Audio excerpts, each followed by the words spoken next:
السلام عليكم ورحمة الله وبركاته. ازيكم يا حبايبي؟ عاملين ايه؟ يا رب وانا بكلمكم تبقوا في احسن حال واحسن صحة. جايه لكم النهارده بفكرة حلوة قوي. شايفين حاطه ميه اهي تغلي على النار، ومعايا ليمون اهو بايظ. طبعا مش هنرمي اي حاجة في الغلا ده اهو. هنرمي الليمون دلوقتي البايظ ده، بس تغسليه، مش تقولي بايظ بقى حطه بقى، لا اهو زي ما هو كده. هنحطه في قلب الميه اللي بتغلي دي. صليتوا بينا على النبي كده عليه افضل الصلاه والسلام اهو. ارميه كده اهو في الميه اللي بتغلي. نجيب سكينه نشق دور كده،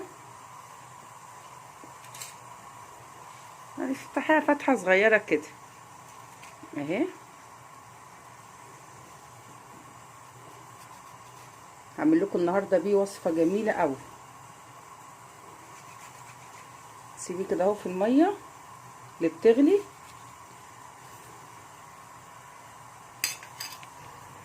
اهو، زي ما انتم شايفين كده. حطيناه في الميه اللي بتغلي يا حبايبي، يعني ياخد له غلوتين كده اهو، ببذره بحاله كده اهو. ونرجع بقى هنشوف هنعمل بيه حاجه جميله قوي، اختراع. شايفين بالمنظر ده بقى كده اهو. انا قفلت معاكم عشان اسيبه يغلي شويه كده. شايفين الحلاوه يا عيال؟ متنسونيش بقى باللايك بتاعكم الجميل، واللي ما اشتركش لغايه دلوقتي يشترك. ويا رب افكاري تكون بتعجبكم كده. كفايه عليه قوي يعني، سبته حوالي 10 دقايق كده اهو. شايفين حتى تحسوا ان الميه كلها ليمونه اهي. هنسيبه يبرد خالص ونرجع نشوف هنعمل فيه ايه تاني.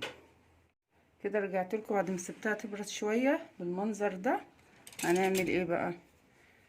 هنجيب الخلاط بتاعنا كده ونحط فيه الليمون بتاعنا.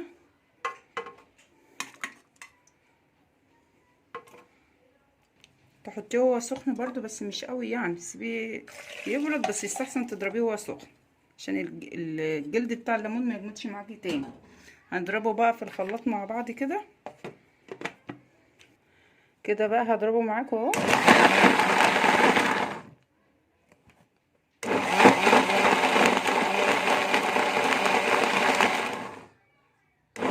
ضربيه حلو قوي.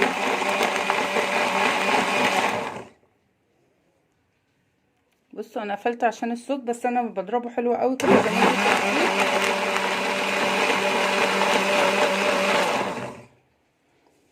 كده. بقى هنجيب مصفى زي ما انتم شايفين كده، وشايفين الشكل اهو. هنصفيه بقى مع بعض كده عشان بقى التفل والبذر والحاجات اللي انتوا عارفينها دي اهي كده اهو. ده بقى هنعمل بيه ان شاء الله بقى، عشان ما اطولش عليكم اكتر من كده، عشان عارفه ان انتوا عايزين تعرفوا. بس يا رب الفكره تعجبكم.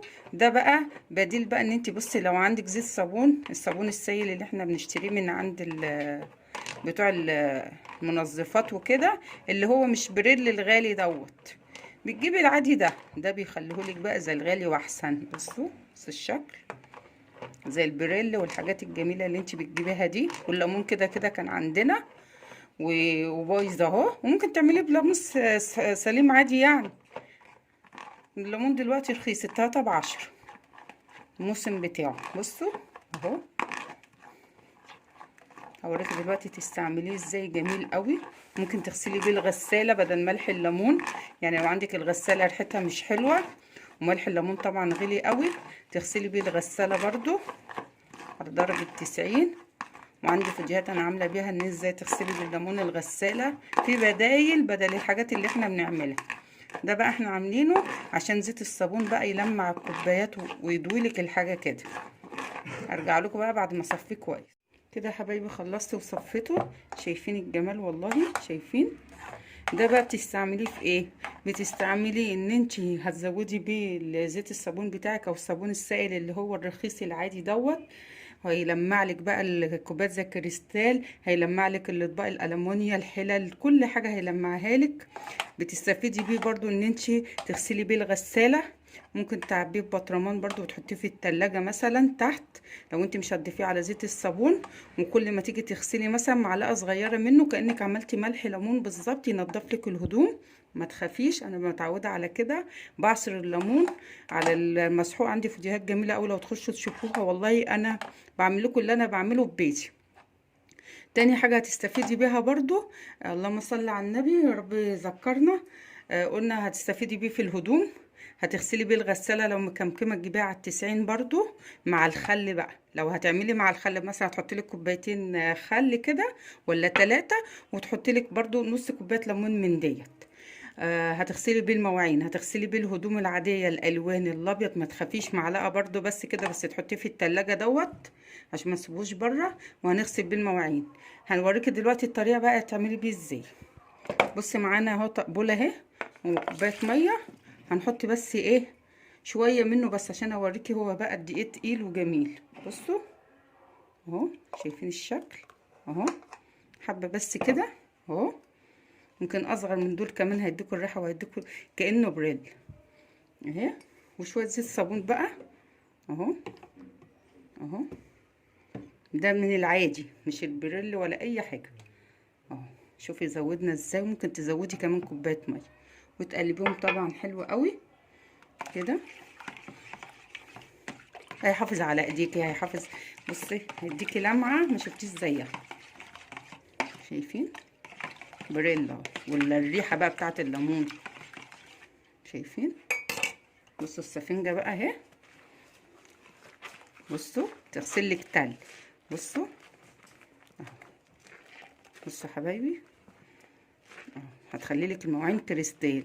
هتغسلي بقى الزفاره ده مؤاخذه بتاعت السمك اهي، هيلمع، هيخلي لك الكوبايه بتبرق.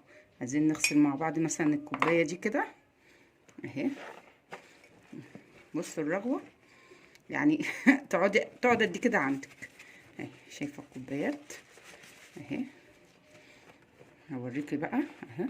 يعني ممكن تزودي ميه تاني في الستانلس بقى.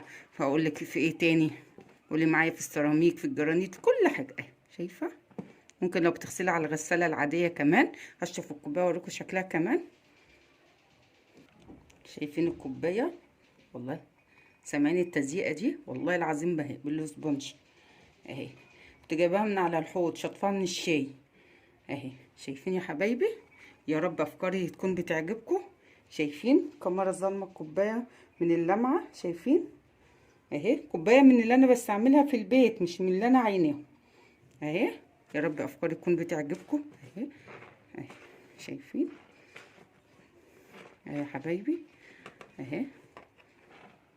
لو وصلت معايا لغايه هنا ما تنسينيش في اللايك الجميل بقى، وتقولي لي عجبك في الكومنتات طريقتي ولا لا. واللي مش مشترك معايا يشترك. والسلام عليكم ورحمه الله وبركاته.